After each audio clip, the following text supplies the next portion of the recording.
சரி, இது ஒரு வழி. இப்போ 2வது ஆப்ஷனுக்கு வருவோம்.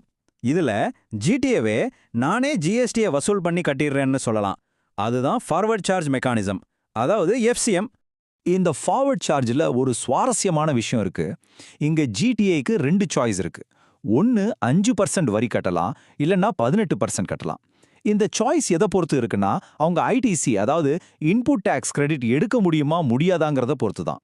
பாருங்க, 5% ஆப்ஷனை எடுத்தா ஜிடிஏ அவங்களுடைய செலவுகளுக்கு, அதாவது டீசல், டயரு, வண்டி ரிப்பேர்னு எதுக்கும் கட்டின ஜிஎஸ்டியை திரும்ப வாங்க முடியாது. ஆனா அவங்க 18% ஆப்ஷனை எடுத்தாங்கன்னா அந்த எல்லா செலவுகளுக்கும் கட்டின ஜிஎஸ்டியை ஐடிசியா முழுசா கிளைம் பண்ணிக்கலாம்.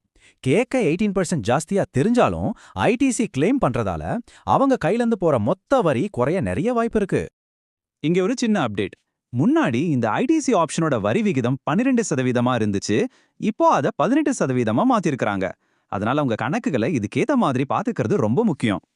பாத்தீங்களா, இப்படி விதிகள் மாறும்போதும் சரி, நம்ம பிசினஸ்க்கு எது லாபகரமானதுன்னு முடிவு பண்றதுக்கும் சரி, ஒரு நிபுணரோட ஆலோசனை ரொம்பவே கை கொடுக்கும். இந்த மாதிரி விஷயங்கள்ல உங்களுக்கு ஏதாவது குழப்பம் இருந்தா கண்டிப்பா நாதி டாக்ஸ் சொல்யூஷன்ஸை கூப்பிடுங்க. அவங்க உங்களுக்கு தெளிவா வழிகாட்டுவாங்க.